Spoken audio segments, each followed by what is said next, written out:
Hi everyone, you're watching Tamit Saleh's Tennis Forum and welcome to part 2. If you haven't checked out part 1 already, please do go check that out. But as you know, this is a two-part special. It's a podcast style Skype chat with a friend of the channel, Tibor Hunyadi, where we discuss various things. Please do check part 1 out, and what I mentioned in part 1 is all the money generated from both parts of today's special I will be donating to the Australian bushfire, so please do not skip the ads. Try watch for as long as possible or just leave it playing in the background so more money can be generated and given to the bushfires. We have also put a link down below where you can donate as well if you would like. But yeah, this is part 2, so please do enjoy it. Thank you very much.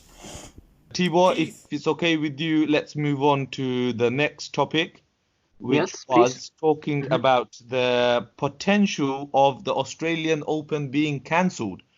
Of course, during my lifetime, I've never seen any Grand Slams being cancelled.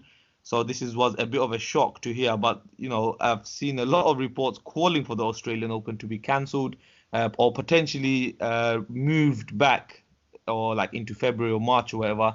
But for me, I just feel like because Australia is quite far away from Europe and USA, where most of the tennis players are from, at least, it's a big commitment for a player. They're already spending about a month of their lives in Australia to then ask them to come back and go again. I don't think rescheduling it is an option. But in terms of cancelling it, do you think it could, or there's any chance of it being cancelled? It doesn't look that way.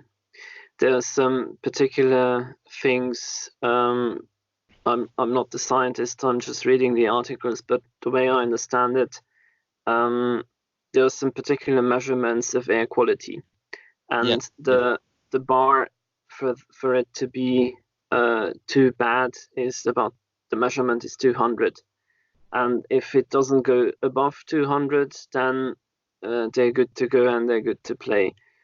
There's a lot of medical care addressed and given to players in case they need medical attention. There were some cases already that was needed, so I'm not sure. In the Olympics, the measurement of air quality is even higher, so it stands at 300. Exactly. Yeah. So it seems that from a science perspective, it's fine. There was some rain in the last 2 days in Australia, which helped a lot with the bushfires, but let's hope the air quality is going to stay stable, or it's going to improve even, and we don't going to have any issues. I don't think the Aussie Open is going to cancel the way it seems now. Yep. Yeah, I mean it's a bit of a stretch to cancel the entire tournament. I'm sure there's a lot of I know, look, the health of the athlete is the first and foremost priority. I think I said that wrong, but yeah, anywho, that's the main priority. But of course, with such huge events, there is also the financial side, the sponsors, all of that sort of thing. So yeah, I don't expect to see it cancelled. I think the only times they've been cancelled is war times, and maybe one extra time in what year did you say? Yeah, it was in 1986, but that was skipped because of scheduling, because they used to have always the tournament in December, and then from 86 to 87 they decided to have it in January instead of December. So that's why it wasn't held in 86. But other than that, it was only wartime and it was cancelled. Okay, yes, yeah. So yeah, I don't see it being cancelled. Thanks for that little nugget of a fact, brilliant fact. But yeah, I mean, players like Roger, Rafa, they've all come out and said that they're satisfied with the explanation they've been given, at least in terms of why it's not being cancelled because of the whole 200 measurement. You said Olympic, of course, it's even higher. It's at 300. So Yeah. I mean, yeah, if the scientists and that feel like it's okay, then I'm okay with it. But yeah, I feel like maybe if any player is struggling, even if the air is below 200, then I think it needs to be taken seriously and maybe play needs to be stopped for that player, even if it's below 200. What do you think? Yeah, I completely agree with the fact what you said before, that the player's health is paramount and that's the most important thing. But then, as I said, from a air quality perspective, it seems that it's within acceptable measures. So that's why I'm saying I hope it's going to be fine. Yep, agreed with you there. Yep, Tibor. So that's yeah, just yeah, both of us don't see it being cancelled. Another question for the viewers is that what do you think on the air side, or well, air pollution side really? Can you see it being cancelled? Well, it's too late now really to have it cancelled, but maybe it could be halted midway if things get worse. We don't know how that's gonna be. But yeah, what's your opinions on, like, for instance, qualifiers having to play? So I heard this story that I feel like in a qualifier in a women's match, sorry, I don't know her name, but she couldn't play. She had to be taken off. She had to retire. But then on the same day, they then made other players still carry on playing after that, which some weren't very happy about. But yeah, that's a question for you guys. Please do leave your comments down below for that.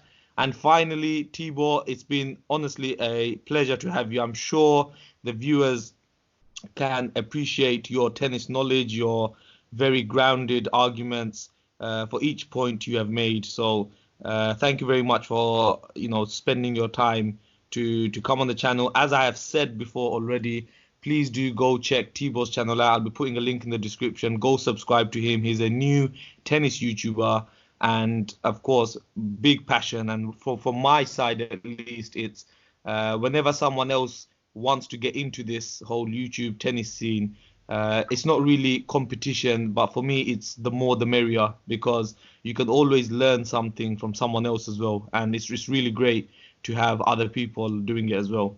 And yeah, just with the Australia bushfire, the link to donate, I'll be putting it on the description as well.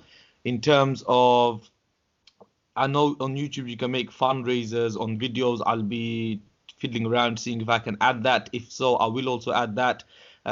With also with the YouTube money as well. Sorry. So every any money I make, I will obviously monetize the video. Any money I make through this video, I'll be donating it to the Australia bushfire. So how that works is, in each ad you watch, then so yeah, the length of the ad you watch, that's how much my channel makes really. So it's not much, but instead of maybe skipping after 5 seconds, maybe watch the entire length of the ad, or just have it running in the background, because that generates more money. And as I've said, I'll be donating all of that to this same website as well. Yeah, Tibor, any last words?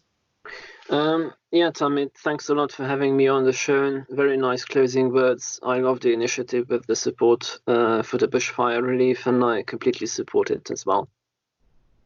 Okay, that's great, Tibor. Thank you very much for your time again. It was a pleasure having you. And yeah, hopefully we'll have you again soon on the channel as well. All right. Thanks a lot, Tom. It was a pleasure.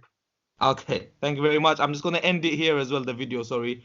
As always, please do subscribe, leave your comments below. Let's try and hit 50 thumbs up as we always do. And yeah, thank you very much for watching this video.